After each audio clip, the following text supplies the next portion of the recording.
Kia ora, Scorpio. This is your reading for this new moon in Gemini that is right now, here, right now. So let's have a look, see what the cards are speaking of today. Do check out your ascendant moon, Venus and Jupiter, if you know what they're in. And yeah, these are really general, intuitive tarot readings. So thanks for joining me. We've got the Nine of Wands coming out here. Often the nine, you know, we speak of in a lot of decks, well, traditionally the meaning, you know, is this defending. We take a defense position, we defend. But if we look underneath the layers of that, it's just sort of can be a default habitual behavior. This has been coming up a lot in some of the other readings as well, and I can't help but see it quite or somewhat differently. In the Thoth deck, it's called Strength. The focus here on the solar disc at the top, of course we have the sun and the moon.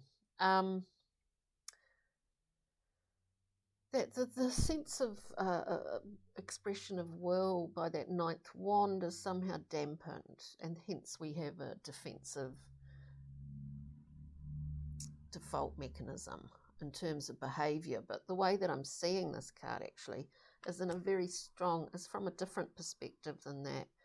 From the other side of the coin, you could say, is that we actually have come to understand our level of strength, quite simply, Scorpio.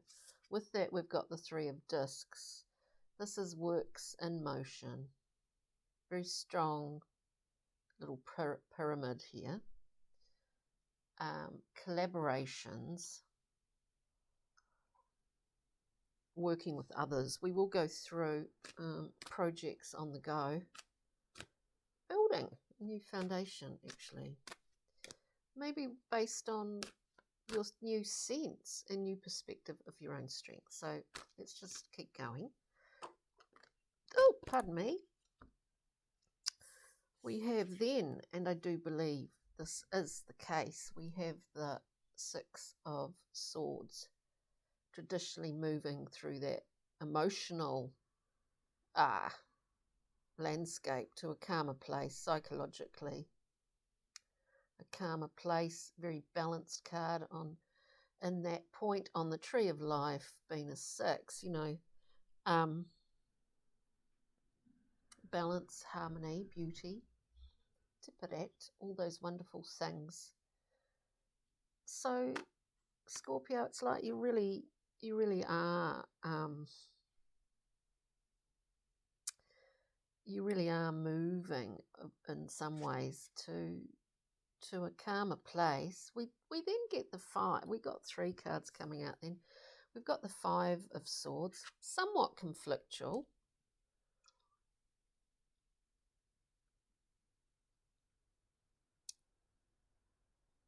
But I don't see it as a continuum in terms of time not being linear, of course. Where we have the 6 and then we go back to the 5. I think we have an understanding here in that 6 of Swords that we are in fact moving away from that 5. 5s are all about a lot of the time internal conflict, and within that 5, you know, it can be aspects of ourselves letting ourselves down, or not fully shining our own light, you know, and therefore others take the glory. We then have the 2 of Swords, a decision being made based on not what you see, Scorpio, but what's going on within you, your intuitive self. So let's just clarify for you, Scorpio, that 9 Nine of Wands. Nine of Wands for Scorpio, please. Oh gosh, just getting too many coming out. Just one would be good, or two. Not that I'm fussy. Not that I'm fussy. Yeah, there is something about this card, the Nine of Wands, that you have finally accepted this understanding of your own, let's say, truth, but it's Ace, clarity, discernment, gift, Magician, holding what I sort of see as a 10th wand.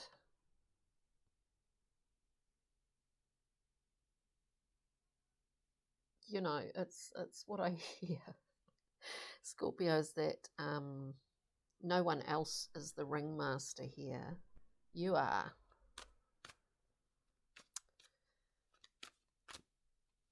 You're in charge,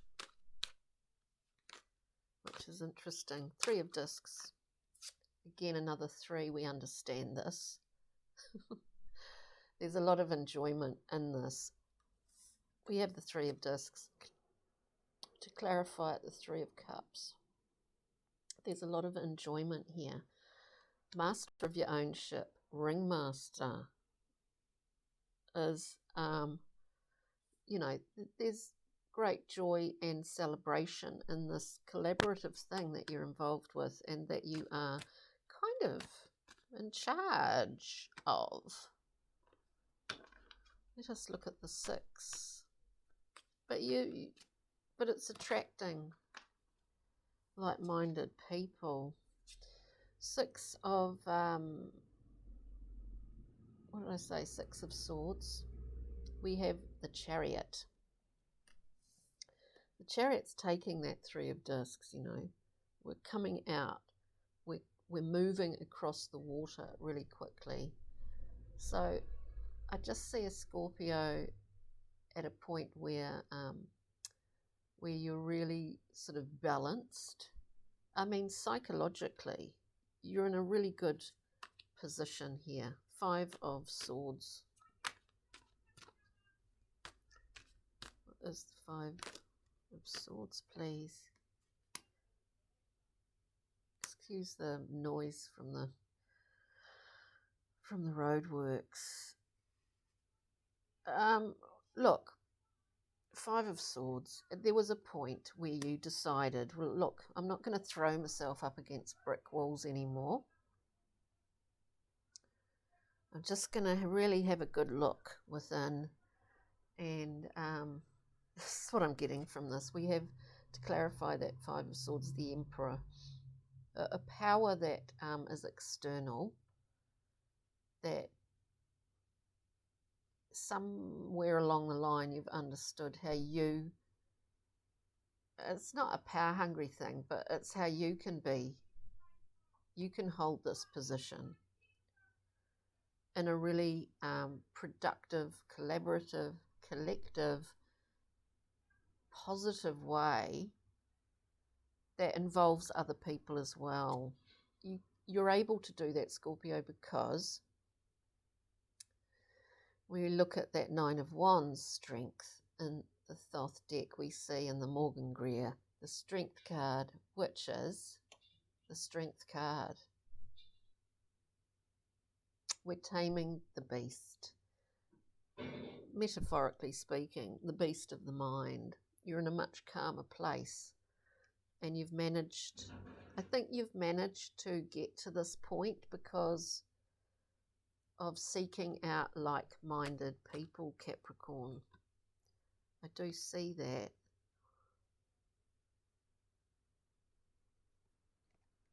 By seeking like-minded people, looking at the Two of Swords, excuse me, yeah, which is a decision made, and you're not feeling pressured at all by this decision because there's no definitive time pressure or limit. and it's pretty glorious. We have the Knight of Pentacles, because you're in control of all of this as much as you can be, and you understand your gut feeling, decisions, like probably as accurately as anyone could, if not more, Scorpio, because you're not afraid of getting down to the forensics and the nitty-gritty of anything. And then we have the sun, glorious sunlight. There's a lot of lightness in this reading for you, Scorpio. There's a lot of bringing other people in to this thing that you're creating, this collaboration. Let's get a Brian Froud. Oh, too many pixie and fairies. Can you give us a glimmer into the Scorpio situation?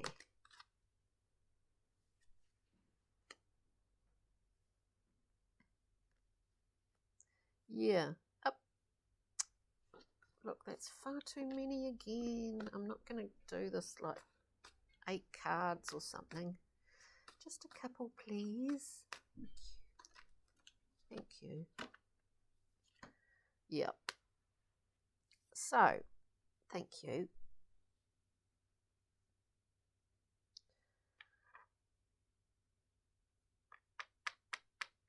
When I say you've got plenty of time, you know, there is a decision within this that's been made, but there's been many that have been made along the way, and that there's no definitive time frame at which to make this decision. The thing is, everything's moved very quickly up until this point. We get taken in the self, and everything can continue to move very quickly, but for some reason, and that's good, for some reason you don't feel any pressure on this. It's just like a not pressure.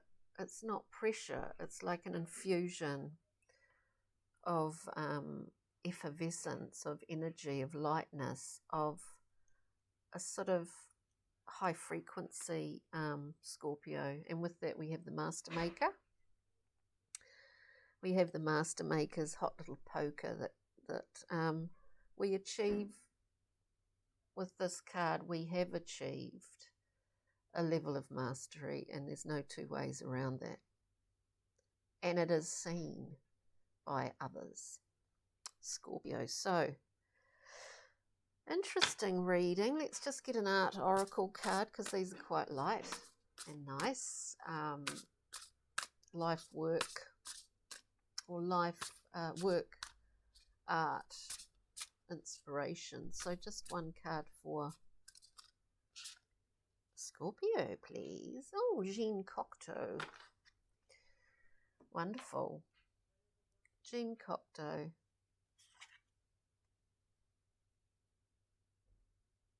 Here we have it. The story only seems one-sided.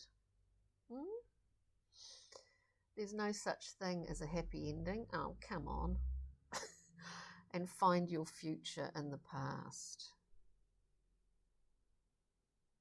I think the future is now, and your strength has a large amount to do with your past, Scorpio. So there's our old Jean Cocteau. Good on you. Well, thank you very much for joining me today, and hopefully we'll see you again for the full moon in Sagittarius, which should be a bit of a blast. So take good care, and ka kite for now. Lovely Scorpio.